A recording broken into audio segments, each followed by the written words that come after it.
This island here is a giant pile of shit. President Trump referred to Haiti and African nations as S-hole countries. No, I didn't mean to offend anyone. I'm rather stating the fact. Moreover, this island nation was considered the wealthiest nation on Earth only a few decades ago. By 2017, it has become one of the poorest countries where no one wants to live, not even refugees.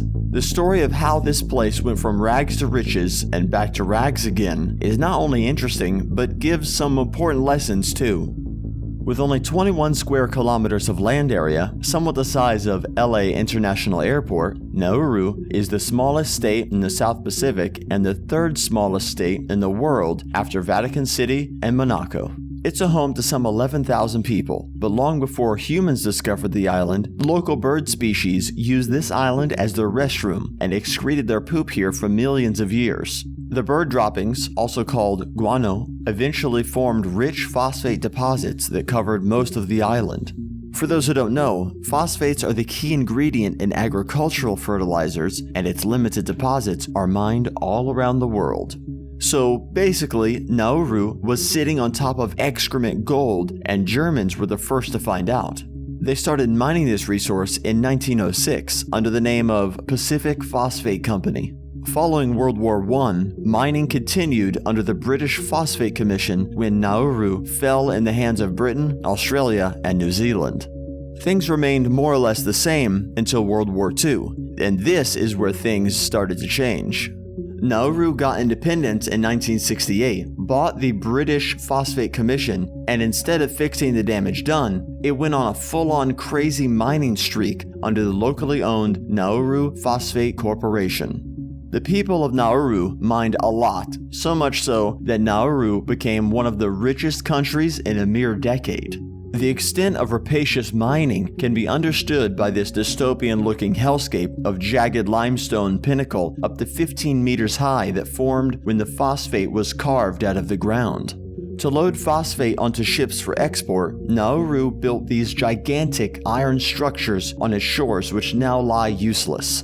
In 1975, the country earned the equivalent of $2.5 billion for a population of mere 7,000, more than enough to keep them satisfied for generations to come. Per capita income of Nauru reached the second highest in the world, only after the oil heaven Kuwait.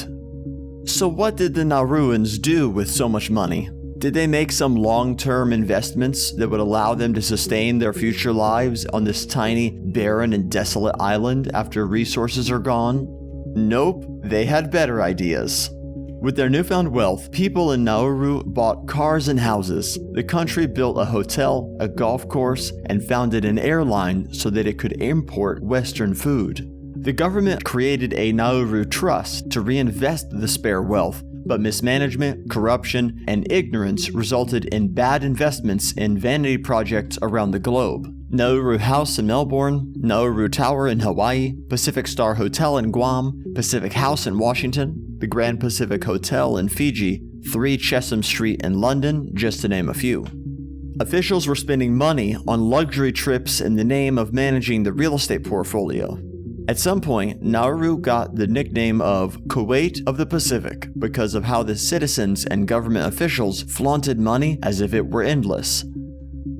Time took a turn. The island's phosphate resources depleted, but the country's expenditure remained the same, and Nauru started borrowing money from other countries.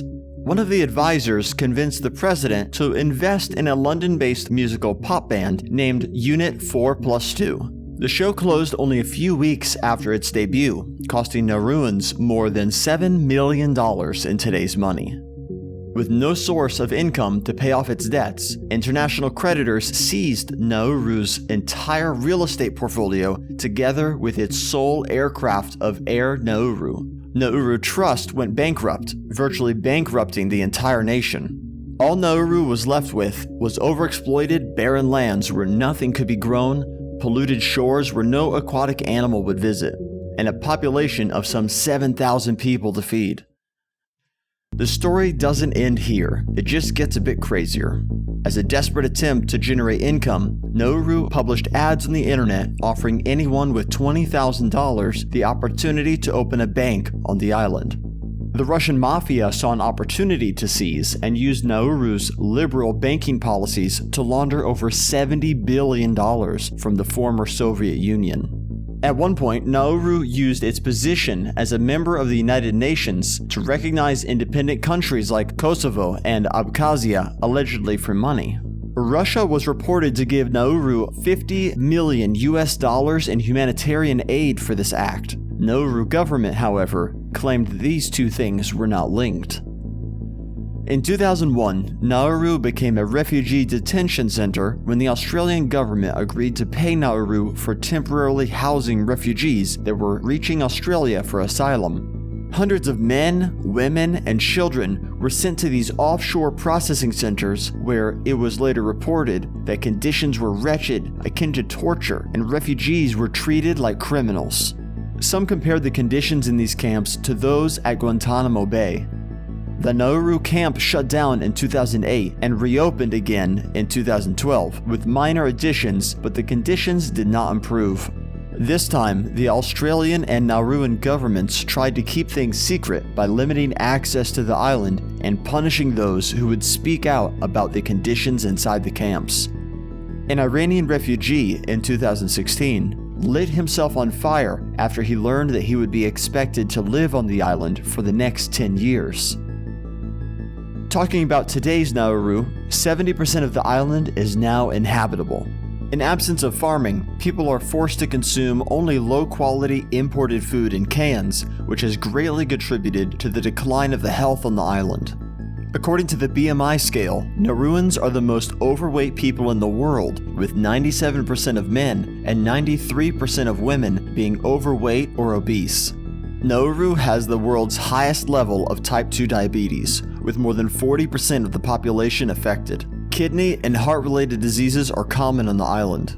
90% of Nauruans are unemployed living on government support. The school system has almost collapsed and detention centers are still operating. It demonstrates how unsustainable exploitation of resources out of greed can put us in situations we may never come out of.